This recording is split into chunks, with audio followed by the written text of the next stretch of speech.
Welcome to the Casual Adventure Notes podcast, the CAN podcast, lazy, easy listening about little life's adventures. And lessons. I'm Doz. And I'm Devy. And welcome to our second double-digit episode, which is pretty exciting. Legs 11. Yeah. I didn't prepare a palate cleanser for today. Well, we can just do our favorite 101 things I learned in psychology school. Okay. Do you want to pick a number? I don't even know what I haven't picked. 11? Oh, well. Just flipping through the page to find it. Yeah. All right. So this one is, I don't think we've done this one. What is most representative? If the average test grade in a class is 84, we understand it as a mean, the result of adding up all the grades and dividing by the number of students. And we readily understand how any one student performed relative to it. But a mean is not always the most useful way of indicating an average. Imagine a small college whose students have a mean annual income of $10,000. If a typical student were replaced by Kylie Jenner, mean income might increase to $210,000. A mathematically accurate figure, but to most observers unrepresentative. But both the mode and the median would remain close to 10,000 and would provide meaningful snapshots of student earnings. The interquartile range, the middle 50% of a statistical distribution, can also be useful. In the above example, the IQR might show that the middle 50% of students make between 8,500 and 10,800.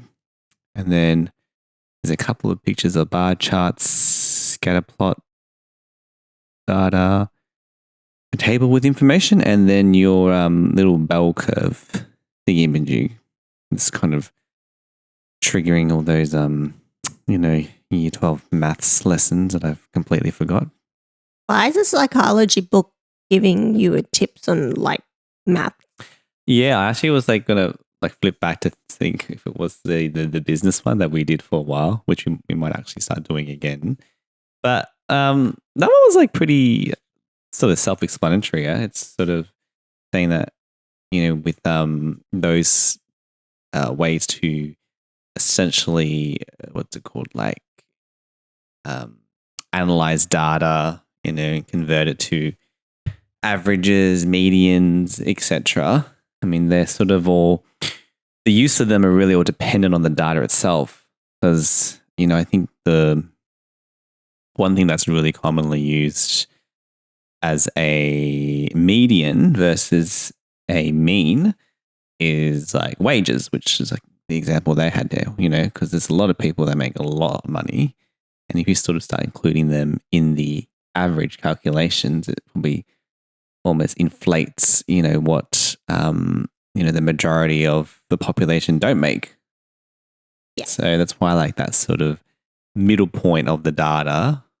So, if you have for example, 100 bits of data and you choose number 50 after ranking them from smallest to highest, that's probably sometimes a better way to represent the data versus, say, doing that sort of average calculation. I find it crazy because you and I obviously had an education. So that stuff is common knowledge or just general things that we know. So we have techniques or strategies or frameworks to adopt if we want to consolidate data and the stuff that you just kind of said. But I find it crazy that at one point in your life, that was brand new information and it would have wowed you. So I think education is kind of important and kind of cool. And I think we take it for granted sometimes. Yeah, that's probably one of the things I've probably still continue to use outside of school.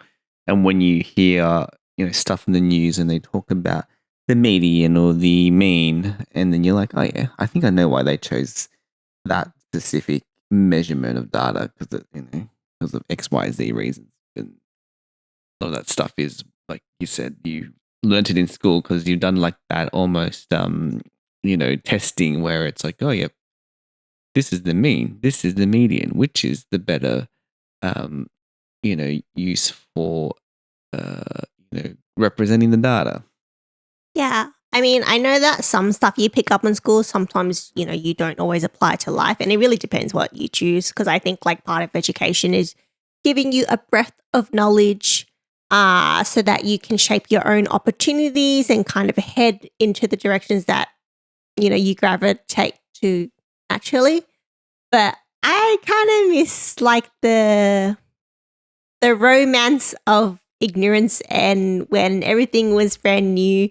But of course, in the moment, it's very hard to be grateful of ice. So I've gotten back into something because I'm in my reading era, which I've kind of alluded to in the last few episodes. I read like the most books I've read probably in the last 2 years.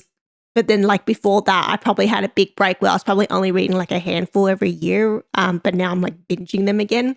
But what I do when I read a book, I like to highlight like quotes I like and how things are articulated because I like quotes. Like I think like when things are so well written, it's just satisfying and just oof, like, and then you can like re-say those quotes to other people and then suddenly they feel like they get it and you like form this connection with people. And I was just thinking about it, like I'm getting back into it again, but it was something I was obsessed with when I was like younger in my teens because depending how old you are when you're watching this, like Tumblr was a big thing once upon a time, and Tumblr is like a blogging site where it was just everyday humans who could post things publicly and it appears as a feed. So think social media today where you're posting whatever you want on it. However, Tumblr was more for blogging rather than like status updates or anything like that. So, and it was kind of artsy. Well, majority of the popular feeds were artsy. So it would be like, I followed a lot of ones with quotes. This is where I'm trying to get to. I followed a lot of like Tumblr posters that posted a lot of quotes just about life. And I used to save all of them and like repost them and share them with friends and stuff like that. And it was just a really nice way to like find connections because it's articulating something so well, whether it be a feeling or experience. But occasionally you get like a gem where it's like knowledge as well, or like perspective. Sorry, it's probably more perspective than it is knowledge because it's not like facts, it's like perspective. Like I remember back in the days, there was this very popular one called Bro Tips and then they would post quotes every day. And I remember being like however old, like 13, 14, and they'll have like a quote that says something like, what's a meaningful one? Let me try to bring one up from the thing. Like a very famous quote now is people always say, oh, you miss every shot you don't take. Oh, yep. So that's like a common thing, right? But imagine hearing that for the very first time. Like that's mind blowing. You're like, oh my God, that like metaphor, and it's true. And it just like put things into perspective. So I really liked that. And I think it just like ties into the whole like, oh, growing up and not knowing so much and everything is like kind of amazing and wonderful is kind of a really nice point in time. Yeah. I mean, you can only experience things for the first time once. So, I think for me, like, the first time I ate Cremia, which is like my absolute favorite ice cream, which is I think it's only available in Japan. I can never, ever relive that moment. In Taiwan too. It's in a lot of Asia. Oh, is it? Okay. Well, it's not in Australia. But I just, in all eating, for me, it's probably more around like eating like food because I'm a bit of a foodie. Like for the first time, like eating sea urchin for the first time or oyster or, like a really nice piece, like a Kobe beef steak, You can't ever relive those moments. And I think you're right. It's sort of like, after you, and that's all that thing about balance where, if you overindulge in this particular thing you like, it probably starts to lose its, meaning, its enjoyment. Because, sometimes things in life aren't meant to be overdone. Yeah, I think that like appeals, like I don't know the right words to use for this. When restaurants, like particularly fine dining restaurants, when they serve such small portions of quite rich foods, like there's that meme or joke online where it's like I'm going to be so hungry after eating like a fine dining dish. That if anyone's ever had the privilege of going out to dine those like smaller dishes, generally like they're really like intentionally well thought out and curated. So they're kind of designed to make you wanting more at the end of it, which is why it leaves such an impression. But at the same time, if you actually think about consuming like 10 of those, it'd be too much. So it's like almost designed for it to be a small portion and kind of like creating that wanting more aspect to it. Yeah, well, I guess it's like potentially the restaurant's sort of strategy to get you to come back to try that one dish. Well, I think they're creating experiences. Like I think chefs, I mean, of course, there's always different types. Like there's a bunch of people who are chefs, so not everyone's the same.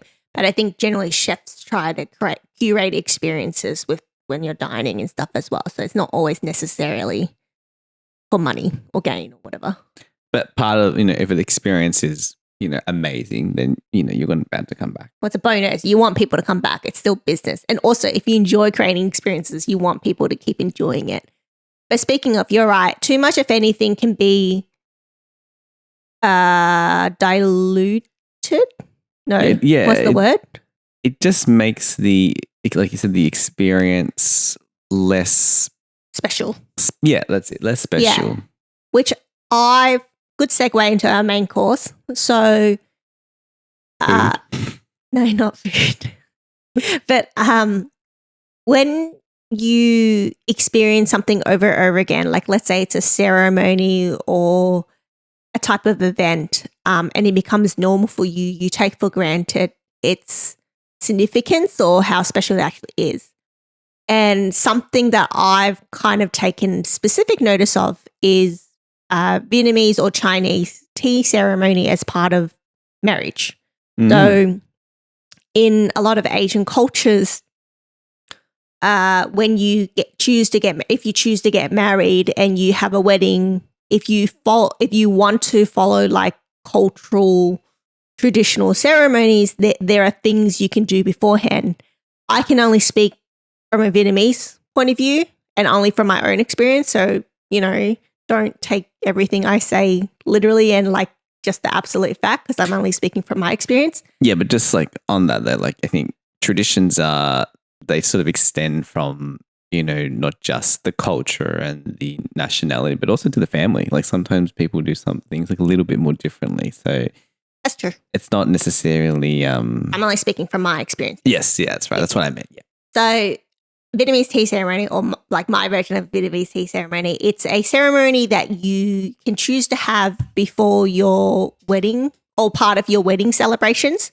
So it could be a tea ceremony followed by a civil ceremony where you do the official paperwork and get married by the officiants, followed by a reception, which is like the big party.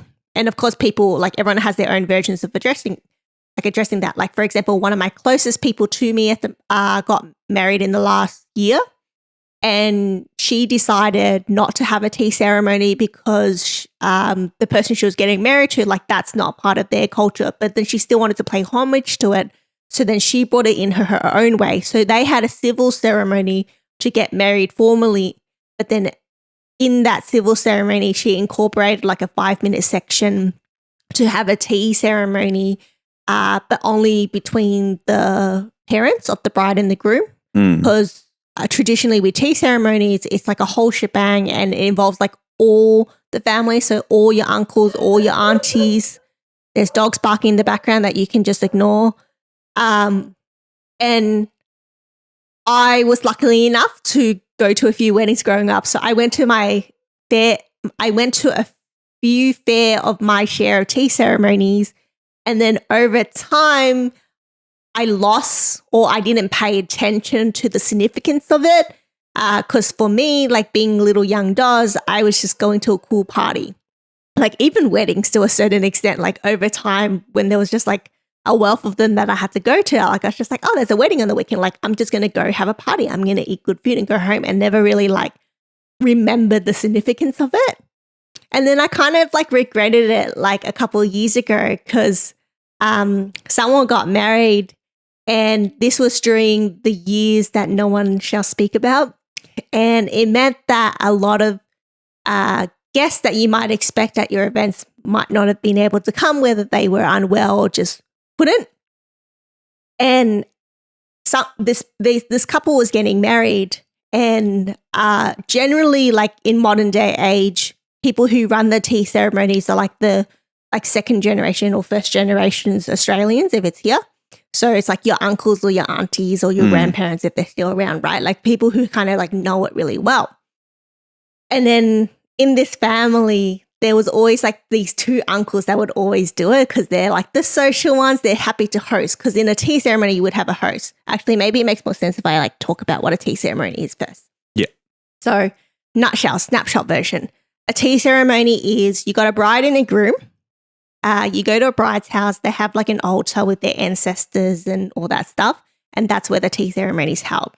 The groom arrives generally in the morning, but whenever the groom arrives at the bride's house with the whole family, like all the family on the groom's side. Yeah, with like bearing gifts and stuff. Presents, yes. Yeah. Presents to give to the bride's family as like a sign of respect. And also like, thanks for letting me marry. Normally it's like a nice sort of suckling pig or roast pig. Yeah, there's like traditional gifts you can get. Yeah. So they come, they line up, and then the bride's family, like they greet them and let them in. They enter the house, and then it's like the formalities of both families meeting each other. So they get introduced. You do prayers and incest with the ancestors. Yep. Did I say the word right, or did I say the bad word? Incense. It's kind of pronounced very similarly to the other thing we should not speak about. Yeah. So, so there's like all that. So it's like formal introductions, and then that's supposed to be like formal introductions to both sides of the family because we're about to like unify and become like one bigger family through this marriage. And then it's the actual like tea ceremony, which is when the couple, the bride and the groom, they pour tea for each family member. And normally there's like an order by hierarchy. So it starts with like the eldest in the family, but like sort of by I think it is by the eldest. You're supposed to start on the groom's side. Yeah. And then it starts with the parents, and then the parents make sense. It starts with the parents, and then if there's grandparents, like the oldest, the highest in the hierarchy. And the way that works is the oldest. So if your grandparents have 5 kids, it's the oldest of those 5 kids. So the oldest uncle, then the second in the family. So that might be your auntie, and you go through that, and then each person that comes, the couple pours them tea and hands them the tea to drink. The uncle and auntie takes the tea, and that's them kind of accepting your marriage. And then that's the couple's way of like asking for blessing. And then because you're exchanging tea as a sign of respect, then your uncle and auntie then gives you blessings, including like advice to succeed in marriage, and often physically with a luck as like a red pocket with like money inside, and that's supposed to be like a sign of good fortune for the future as well. So it's kind of like beautiful and nice. It's a very lengthy process, especially if you're getting essentially 2 massive families to join up, and that might be why your friend opted to not do that, because it probably would have taken like hours with having families where you have like 10 uncles and aunties. And then after that exchange, there's also like little elements, like you go through all the gifts that the groom has brought and you introduce that. Generally, the parents also buy the respective like couple gifts as well. So like the brides often gift jewelry. And then I think you kind of show that off. Yeah, and then the mother-in-law would like put it on her. And they're normally in these like little like red like tubs, like metal tubs. I always see them, and like there's a little sort of cloth on top. Yeah, exactly. So to break it down though, or in summary, tea ceremonies are really symbolic of family unity. And there's a lot of like physical behave things when you do things. I can't use words today. That are kind of just like people showing respect as well. And it's like celebrating. So it's actually quite nice. Like it's not just a party and it's not just getting together. Like it's a deliberate time to be able to kind of just recognize everyone as a family and like show your appreciation. It's like birthdays. Birthdays only happen once a year, but they're quite special. This is even bigger than a birthday because, and how often would you have, all your aunties and uncles and sometimes extended family from both sides come together besides a funeral. But, like that's like probably the only time everyone gets together, and it's like you said, this like symbolism around it is around that joining of the families.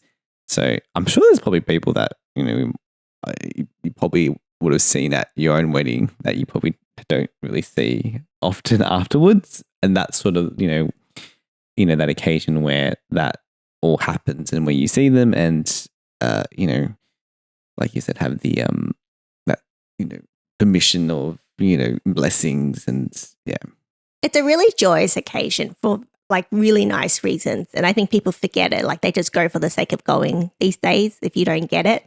But it's actually quite beautiful.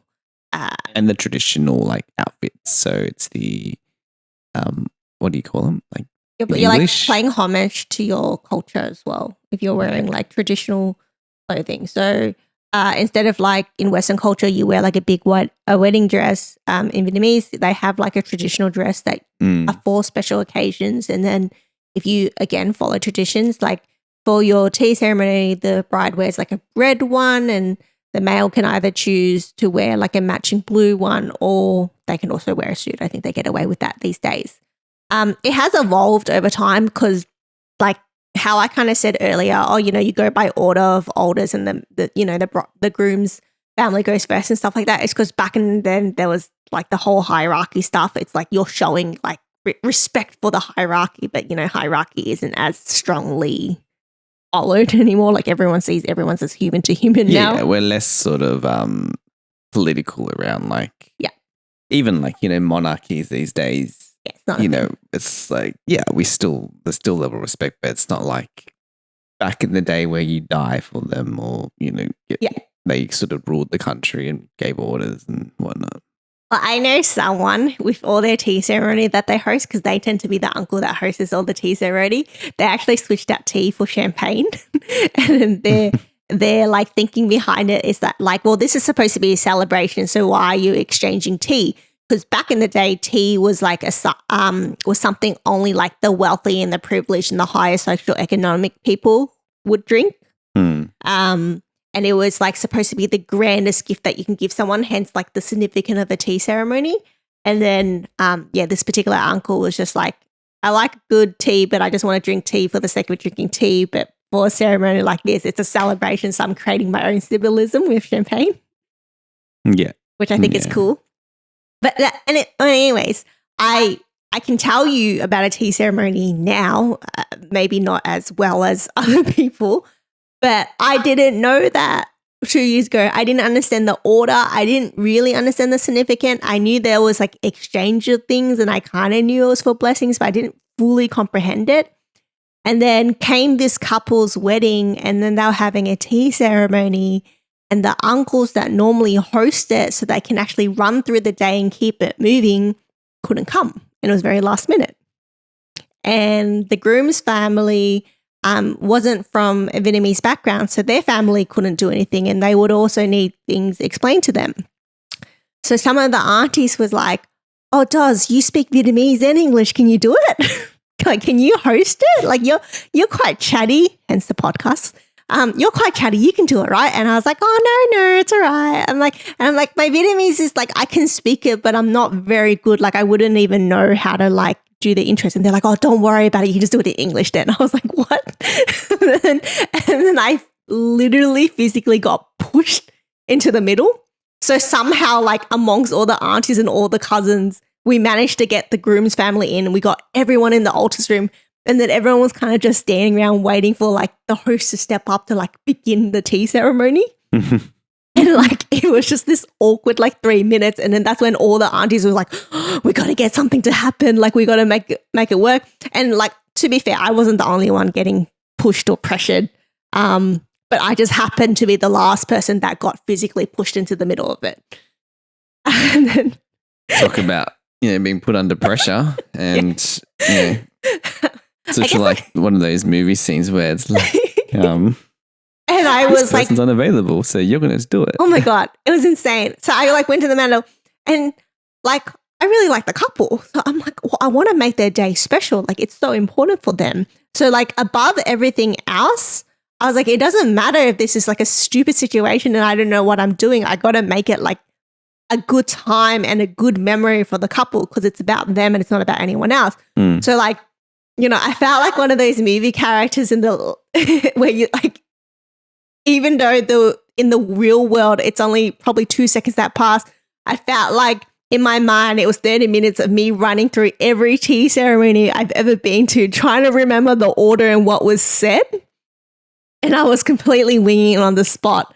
And I think I overused the word, because I was also trying to explain it to the family that wasn't from that culture.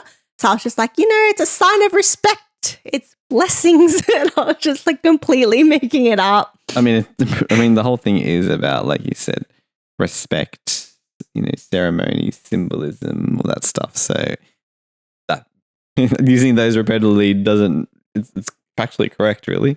Yeah. I managed somehow. I think I managed to do everything that you do at a tea ceremony because I kind of just remember from habit, like from going to a few myself. And then some of the cousins afterwards went up to me and just said, you did a good job. Like that's how they normally go. They did a good job because they didn't want to be the one doing it. Yeah, they're grateful they're not the one who got pushed in the last second. But I was just happy that the couple was happy that. Yeah. It's kind of funny though because like I kind of think of Lunar New Year's in the same way as tea ceremonies in that that whole blessings and wishing good fortune and handing out bread pockets is very similar, but I only know of it because it just happens. I don't think anyone's exactly explained the meaning behind it.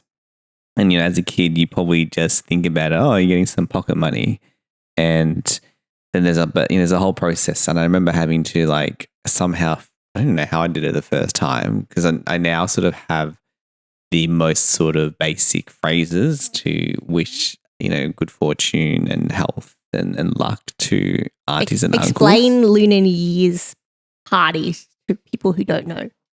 Yeah, so Lunar New Year's is essentially, so it doesn't follow the normal calendar year, and there's a whole bunch of sort of animal zodiacs that come behind it. So what normally happens is on the first day of the Lunar New Year, which sort of happens between late January to as late as March, you would normally prep your house to clean it all up and, offer essentially, like fruit and goods to, I guess, your ancestors and to gods to essentially come into your house and bless you with good fortune, health, whatever you wish and desire for the coming year.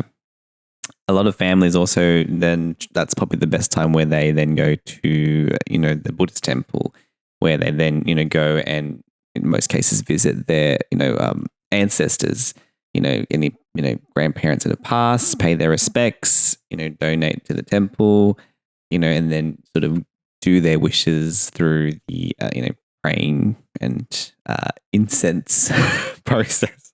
We need to figure out if we're saying that word right. And then you would also normally visit a lot of your family, so your parents, uncles, and aunties, and then again sort of do exchange of not saying blessings, but essentially blessings, but like well wishes for the year. So they'll do it to you, and you do it to them. And normally, the previous generation would gift red pockets. And that's sort of gifting red pockets. There's like all these like sort of known implicit rules. Like if you're married, like if you aren't married, then you still get them. But if you are married, then you have to give them out, but you might not get them. It's kind of vague. It's sort of, like I said, one of those implicit things where you're not really sure. But then I think I've noticed now, like, because of the whole meaning behind, giving blessings and, not wanting to skip, skip a couple because they're married. I think a lot of now families still give that out, but they just give out one to the couple versus, two, for instance. And in most cases, like I think for families, they try to like congregate and meet up in one place. So it avoids, everyone having to visit like 20 houses if there's a lot of, siblings in the family. And then normally, again, like this is probably different between family, but you also on the day of Lunar New Year or the whole week, you also try to become, a vegetarian. And so you don't eat any meat. And I think the whole idea is that, during that period, it's sort of it's almost like I don't know there's a Christian sort of thing where it's like you're giving up something for a period. And in this case, it's the idea that you're not hurting another living creature for that time. So then, you're, blessed with whatever you want. So it's almost like you're sacrificing not an animal, but, sacrificing a aspect that is, essentially hurting another creature to essentially, bless yourself and welcome all the good fortune, health, happiness, etc. That's sort of Lunar New Year's in a nutshell, but it kind of follows the same thing when I was saying, like, you essentially live these sort of experiences and traditions, but you don't really entirely know until you actually start reading into it, or you hear bits and bobs from people that do it and explain to you, like, the the symbolism or what the purpose is. But yeah, that's sort of I mean, it kind of ties in really with tea ceremonies. And for you, it was around like you had those various tea ceremonies you went to. That's why you knew how to officiate one, but whether you understood the whole background of why you did it, that's a different question. And it's the same thing with Lunar New Year's as well. I do now, but no, I didn't at the time. Yeah, Lunar New Year's, the thing that's stressful is like the remembering what to say, because you don't say it in English. I mean, you can say it in English, but because if you are from that background of being Vietnamese, you try to say it to your aunties and uncles, but I actually don't even really know what I'm saying. Like it's words where I'm like, yeah, it means well wishes, but I don't know what the specific intent of it is. So anyway, I've just remembered it. It's on a loop in my head. So like every time Lunar News comes, it's just the standard like 3 phrases around, like, I'm assuming it's like Happy New Year, wishing you love, happiness and wealth. Hope you live to, 100 years or something like that.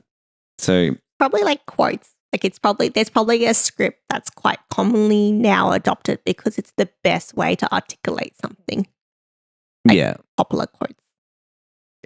Yeah. Well, if only your Tumblr sort of stage on quotes had I should start a blog. Vietnamese Lunar New Year ones. I should start a blog for practical quotes. Practical quotes to memorize for all these occasions. In the background, I was Googling the significance of red pockets. Like, I kind of picked up over time that red is traditionally like a lucky color in a lot of Asian cultures, hence the red pocket or whatever it's called in the respective language. Red has just always been considered a lucky color for the longest time. And there's probably, I don't know if anyone can even tell you where it came, but it's supposed to be a symbol of happiness, good fortune, and prosperity. So that's why generally they come in red pockets. And if you get like a more traditional red pocket, the envelope is actually supposed to be like a tailsman. Is that what they called? What? Tailsman? Tails something. Tails. Let me Google what tailsman. What is the tailsman, sorry? Tailsman. Tails. No? The thing, the flap of the envelope? What are you talking about? A tailsman is any object ascribed with religious or magical powers intended to protect, heal, or harm individuals for whom they are made. Oh my God, you gaslit me into thinking I said the wrong thing. I've never heard of that. Tailsman. I've never heard of that Maybe word. I'm saying it wrong. But yes, you're saying it's the like the meaning of red pocket, like what it represents. Well, the envelope, it looks like a talisman. So like when you go to temples and stuff like that, sometimes like the monk would give you like a blessing on paper, and that's like a talisman. And like spiritually, like a scroll of some sort. Yeah, spiritually back in the days, like they were believed that they were like magical and had like spirits in them to actually like yeah. I remember like seeing them, like particularly watching those sort of Asian dramas where like to deter bad spirits, like they stick all these little scrolls, papers with like writing on them, which stuff like that. Yeah. Think about all the cartoons when like that character like sticks the paper on something and then something happens. That's a talisman. Yeah. Okay. Anyways, so it's supposed to look a talisman. These days, the modern red pockets are so fun. Like they're characters, they're cute, they're different color, they're so nice. Now it's just a fun envelope, and I love it. I'm all for it. It's actually funny because now they've like adopted, because of each Lunar New Year.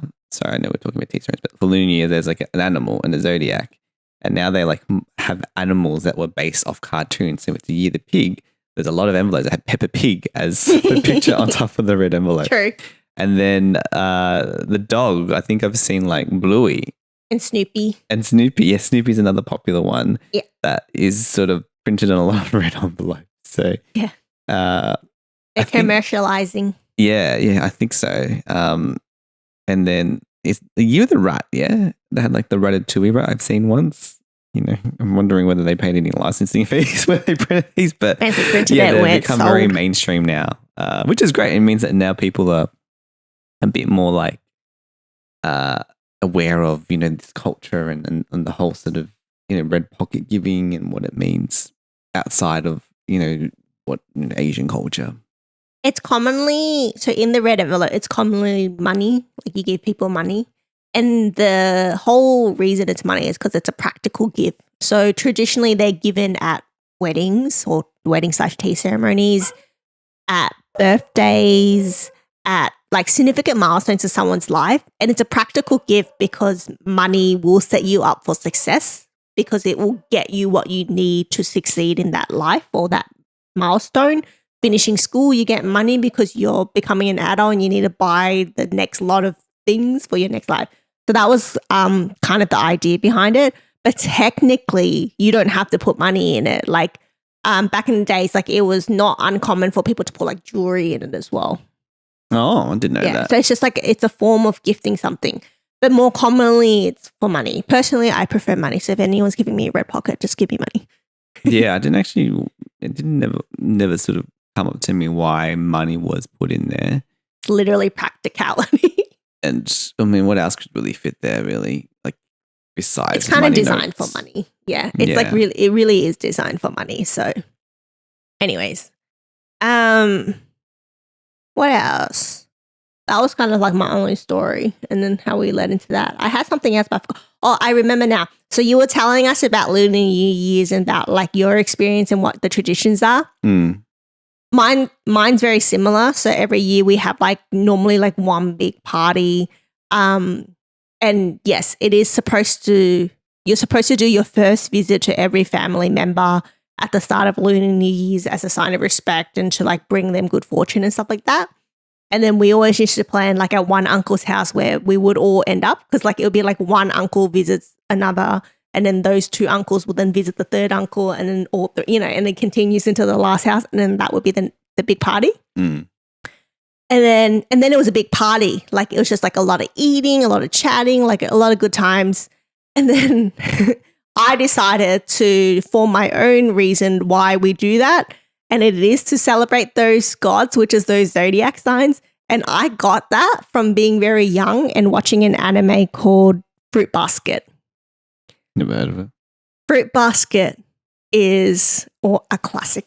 It's a romance. I'm going to call it a romance drama, and essentially follows this like normal girl who loses her parents and then she's like living alone, going through high school and life. And then she stumbles and meets these two boys like in her same year level, in her same grade, because she's like staying in the tent and they just find her because it's like near their place. But then those two guys end up being spiritual because in this anime, each character is a zodiac sign. So the two that she meets is the cat and the rat. The cat is not a zodiac sign in every culture, by the way. Mm. The cat, I don't think I've heard of a cat zodiac. It interchanges with, I forgot the other animal. Wow, I need to do some research. Tiger? That's another. No, I'll just Google it now. What does the cat? Sorry, there's a lot of commotion with the dogs for some reason. The cat instead of the rabbit. What? It made more sense if it was like a tiger because they're kind of in the same family, yeah? Similarly with, if it was a chicken and another bird or something, but it's opposite of the rabbit, which is a completely different species. Yeah. Just depends on the culture and what the family believes. Anyways, in this particular anime, the cat's not a real zodiac, but obviously like they use the storyline of the cat and the rabbit being interchangeable, but that actually has nothing to do with the rabbit in the anime. It talks about how the cat is like this like unrecognized zodiac because most people know the rabbit, they don't know the cat.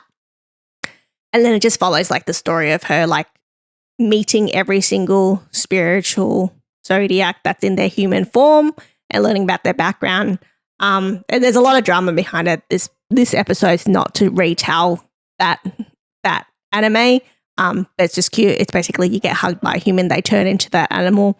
But then every year for Lunar New Year's, they need to meet at this human form who is their god's house to have a banquet together to bring in the New Year's and to bless the world on it. So every time we met up every year, I'm like, oh, this is just our banquet to like celebrate all the zodiac signs and the gods so that we can like spread good fortune to the whole world at one time. Well, I'm sure part of that is probably legitimately, reason why we do those congregations to families and on Lunar New Year. So I'm sure that's not entirely incorrect. Yeah, I know. All right, let's wrap things up. Desserts, so things that we are thankful or appreciative of just in general or maybe related to something that's happened in the last week, day, hour. I was really grateful for not having too many meetings at work this week. It was actually quite... there was a couple, but, it was clear. And it was actually really good because it meant that I could actually do work during work hours, where sometimes when you have just meetings like full 9 to 5, it's exhausting. And two, my batteries on my headphones, wireless headphones don't last that long. So yeah, that was something I was really grateful for, It means that people are hopefully adopting, more emails and chats. Async. Yeah. And being a little bit more, what do you say? Async. Async's when you don't like jump on a call for something. It can be like written. Yeah, I found like since sort of COVID, like, the amount of meetings that I had compared to then has just tripled. And partly maybe COVID made sense because you wanted to have that sort of face to face human interaction. But now that it's sort of back to normal, I think it's sometimes a little bit of an overkill where something could be easily dealt with an email or just a message. I read a study that summarized that virtual meetings is actually more exhausting than in-person meetings. So if you do end up in virtual meetings consistently during the day, you will leave the last meeting feeling super tired, super groggy, not being able to think clearly. That's researched. A known fact. Yeah. Well, that makes sense because, after many days where I've got 9 to 5 meetings, I just feel completely drained and exhausted. And you just think, you're technically just sitting there listening and, talking, and I guess you're in a way absorbing the information and responding to it. But it's it is very mentally and very tiring. So very grateful that this week I only had a few meetings and had time to, go for lunch, have a break, and actually do work. Nice. I appreciate birthdays. So I know some people don't like to celebrate birthdays and stuff, but I love celebrating birthdays because people like to make the argument, you should always make that person feel special and you should always be nice to them and you should just get a gift for them whenever. Like, I understand that, but I think the reality of life and balancing everything in it, sometimes it's difficult to always do that for someone or multiple people, particularly if you have a lot of important people in your lives. So I kind of like appreciate the fact that birthdays are a recognized occasion that a lot of people see as a reason to celebrate and make it special for someone for the day in particular, and depending on who the person is, a week or a month as well. Like people always go birthday month. And I like it because that person is probably, they do mean a lot to you. And if you had all the time of the world, you would obviously want to like show how special they are to you every single day. But like I said earlier, life is a balance. There's a lot of things going in your personal life. And even if they are important, sometimes you don't have the time or the space or the energy or the financial situation to do that. So having a birthday about them to celebrate them, I think is so nice. Like, I think it's such a nice occasion to be able to celebrate someone and dedicate minimum a day to make it about them. Even if it means you're spending 5 minutes to write a super nice message to wish them happy birthday. It's so nice. Yeah. I think sometimes you get so busy with life that you just don't have time, or you forget to go out to a nice dinner, or visit a friend and have a couple of drinks, or even like eat cake. So when these sort of occasions sort of remind you to focus on those things in life. And I guess without them, you probably would be on like a hamster wheel and just keep going through the motion of work, sleep, work, sleep. So yeah. It was also someone's birthday over the weekend, a long-time loyal listener, and I got a request to shout them out and wish them happy birthday. So happy birthday, A. Who, sorry? A. Yeah. So we can keep their identity anonymous in case they didn't like it, because they weren't the one. Or were they the ones who requested? I can't remember if they're the ones who requested. It might be the other person. Anyways, happy birthday, A. Happy birthday, A. I don't even know who this person is, but because I can't even work it out in my head when I'm trying to think about it. But anyway. All right. And meal preps, goals for next week, things we're looking forward to, things we want to do next week or in the future in general, things we're working towards. You go first. Sorry. Okay. So mine's a bit random. And it's kind of a long-term thing. I don't think I'm going to accomplish it in a week. I think it's going to be a journey.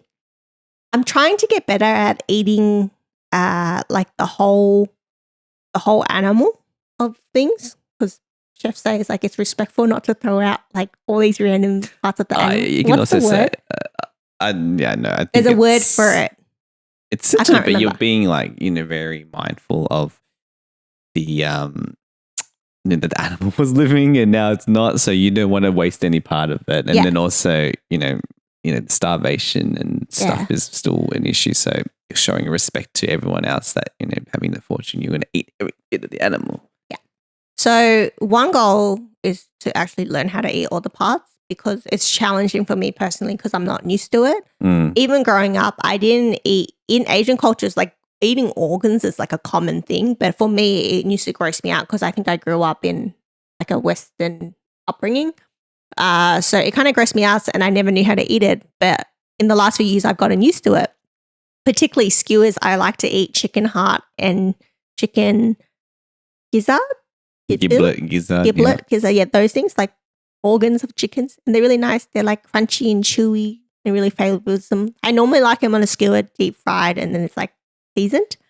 Things that like anytime that's deep fried, like makes it good because it's yeah. Well, the first time I ate lamb brains was because it was deep fried. It's a very easy way to be introduced to something that you Because in some ways, a lot of wanting to eat. flavor is almost not diluted, but it gets sort of mixed up with the batter and the seasoning and the oils and butter, whatever. These skewers aren't battered. They're just like flash fried just to cook it. Anyways, so part of my goal is to eat more of an animal so I'm not wasteful, unless I turn vegan or whatever, different story. But the other thing is, instead of always going out and relying on to buy something, I also want to learn how to prepare those things better. So I just brought chicken heart, for example, and I'm trying to learn how to cook it and how to like prepare it for it so it doesn't go to waste. It's also a good source of protein and iron. And I'm sorry that sounds gross for anyone, but don't yuck my yum. Don't yuck my yum. That's a good one. That could be a quote. It's a popular quote. Is it? Oh, okay. You can just make it up then. All right. No. Well, you just came up with that. Mine is, I think I'm going to like try to take life a little bit more slow. I think living in, particularly today, and probably the influences of social media and everything, we kind of have this sort of love of immediate gratification, but then also being really responsive to whether it's work or things that, that happen outside of work. So I want to try to, take a step back and, if no one's going to die and it's not urgent, takes your time to do it. I'm kind of the person where I like to do things straight away, which is great, particularly from a work perspective. But, sometimes, it doesn't mean you're always constantly busy because everything is urgent and needs to be done. And that's because it's the mindset that you're in, not necessarily what is in fact reality or required. So, yeah, moving back from the fast lane to the slow lane. Well, not the slow lane, let's say, normal speed. There was a famous quote that kind of made its round in the last year and a half, and it said, "Your lack of planning is not my emergency." Oh, yeah. That's the one that everyone says to those people on the planes where they're like, "Can I swap seats with you? Just so we can all sit together." And then the person's like, "No, thanks." The lack of planning is not my emergency. Exactly, because they're like, "I paid extra for this window seat, so no, thank you." The other one is you're not saving babies. And if you actually are, have a sense of urgency for sure. But like generally, like everyday tasks that you do kind of apply a sense of urgency to, sometimes doesn't need it. Yeah, that's probably the approach not that deep. I take to cleaning, or leaving stuff around because it's like, no one's dying over this. Having my jacket sit on the chair, the couch chair for the last 2 weeks. I mean, technically, it's not wrong. Anyways, let's wrap it up for reals now. Thank you so much for tuning in and listening. We appreciate you and we thank you, and we'll see you next time. All right, Bye. see you later. Bye.